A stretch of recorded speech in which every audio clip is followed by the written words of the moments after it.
A primeira Igreja Batista de Goianinha está comemorando durante todo o mês de setembro os seus 50 anos de atividades. A igreja foi fundada em 15 de setembro de 1971, trilhando um caminho de respeito e conquistando toda a comunidade. Com o passar dos anos e com muitos desafios, o que era um pequeno grupo cresceu e se fortaleceu. O Goianinha em Pauta de hoje bateu um papo com o pastor Eu sobre as comemorações e os 50 anos de evangelização em Goianinha. Em 15 de setembro de 1971 foi organizada a primeira Igreja Batista em Goianinha. Isso não significa que foi o início do trabalho, que foi aproximadamente uns 2 anos antes. Você pode perguntar, então, como funciona? Na verdade, uma igreja batista, quando ela é iniciada, quando ela é plantada, acontece da seguinte forma: inicia-se um ponto de pregação, uma reunião nas casas, depois ele vai para um lugar fixo, público, depois com a quantidade de pessoas e a questão de sustento do próprio trabalho, aí ele se organiza. Porque uma marca de uma igreja batista, ela tem 3 pilares fundamentais: ela é autossustentável, autoproclamável e autodirigível. Então ela tem uma gestão própria, ela consegue proclamar, cumprir a missão de evangelizar, e ela é autossustentável, então financeiramente ela consegue se autossustentar. E aí essa data, 15 de setembro, é o marco inicial da organização da primeira Igreja Batista. Então, eu tenho a honra de pertencer à família fundadora, né? Meus pais foram fundadores, meu pai e minha mãe, e eles permanecem na igreja até hoje, durante esses anos. E a igreja que, na verdade, começou na nossa casa, né? E depois, como disse, com a conversão e outras pessoas que foram se agregando ao projeto da igreja, aí ela foi crescendo e chegou a hoje a completar essa data especial de 50 anos. É de fato um marco muito especial, porque quando a gente vai crescendo, e como qualquer outra criança, né, as pessoas até costumam dizer, eu fazia até uma comparação com outras crianças, né, como que eu era também sapeca como outros, né, uma adolescência também, como qualquer outro menino aqui na cidade. Existem muitas pessoas que me conhecem da minha adolescência, da minha juventude. E confesso para você, Pablo, que eu não esperava jamais que isso viesse a acontecer na minha vida. Porque a vocação não é algo, no meu entender, planejado. Você não planeja, aí eu vou quando crescer ser pastor. Embora às vezes a gente olhe assim, algumas crianças dizem isso, né? Mas não é algo dessa forma. É um chamado especial de Deus. A vocação é um chamado especial de Deus. E o chamado é irresistível. Então eu fico muito alegre de, por mais de 20 anos, na verdade eu iniciei, né? Eu era vice-presidente, eu era membro da diretoria, o pastor que estava conosco saiu, por força de estatuto eu assumi a gestão e permaneci. A igreja pediu a minha ordenação, porque também funciona dessa forma. A igreja reconhece a vocação, a pessoa sente a vocação, o chamado de Deus, e a igreja reconhece, o povo reconhece a vocação. É formado um concílio de pastores, né? É um grupo de pastores, uma banca, para examinar e depois fazer a cerimônia da ordenação. Já é uma outra cerimônia, primeiro o exame, depois a ordenação. Então fazer parte dessa história como pastor alegra muito o meu coração, me deixa muito honrado, porque como falei, não é algo que a gente planeje ser, é um chamado especial de Deus, é irresistível e a gente atende. E assim, nós sempre tivemos uma relação muito boa, muito próxima com as outras igrejas.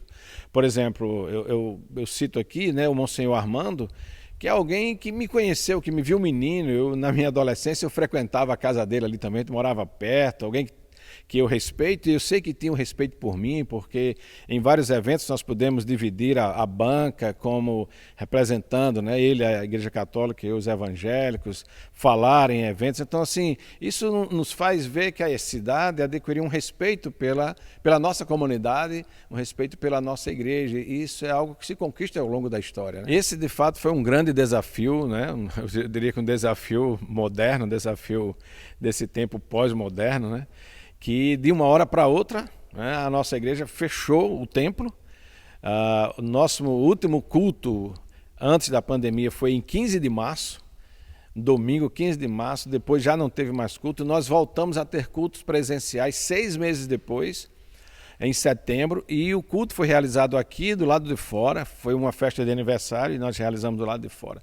E aí o que aconteceu? Durante esse período nós começamos a fazer lives de oração, começamos a fazer encontros de oração, eu tive que me reinventar, aprender a usar a ferramenta do Zoom, que eu já conhecia, mas em pouquíssimos acessos, né?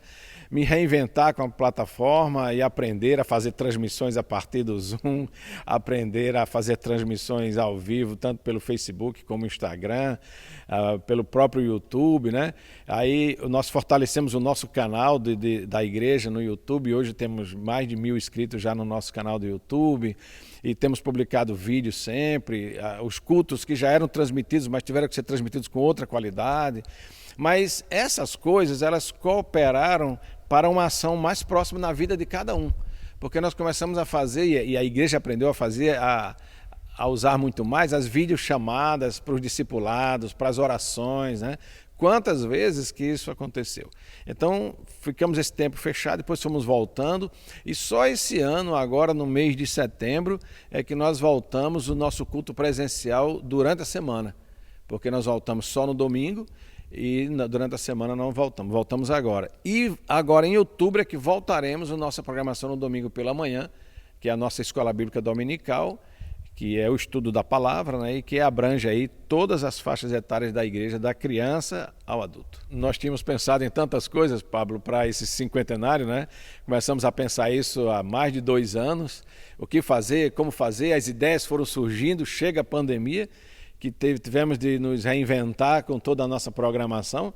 Graças a Deus houveram aí as liberações, né, de público, agora a gente já pode colocar toda a nossa capacidade, ou quase toda, né, porque nesse santuário aqui e com a parte da galeria que ainda está em obra, nós teremos aproximadamente 550 lugares, mas aqui estamos com 320 lugares. Então, um mês de atividades, né, todos os meses nós fizemos recebendo um pastor, um amigo que fez parte da história da igreja. Todos os dias nós temos publicado um vídeo na nossa página no YouTube, no nosso canal do YouTube, com alguém da igreja dando uma palavra sobre sua história na igreja, alguém de fora também, temos feito isso.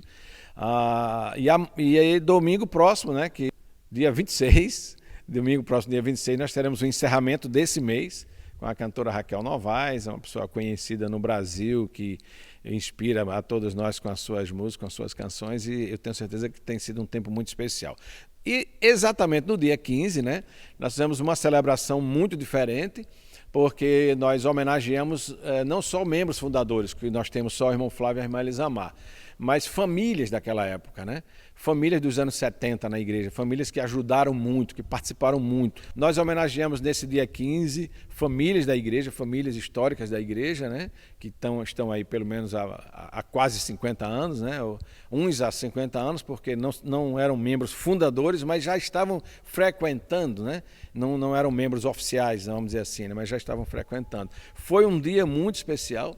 Tivemos a presença de muitas pessoas aqui da nossa cidade que vieram prestigiar e vieram nos parabenizar. A celebração no dia do aniversário também contou com a presença de vereadores do município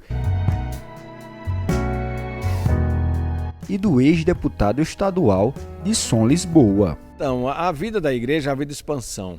Esse ano é um ano muito especial, nós estamos retomando muitas coisas, voltando. A nossa igreja ela se reúne no templo e nas casas, né?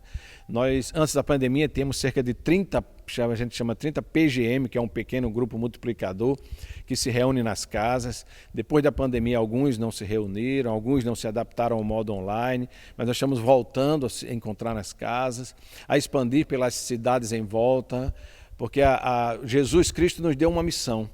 Em Mateus capítulo 28, versículo 19 e 20, ele diz, vão a todas as nações, vão a todos os lugares, anunciem, proclamem, façam discípulos.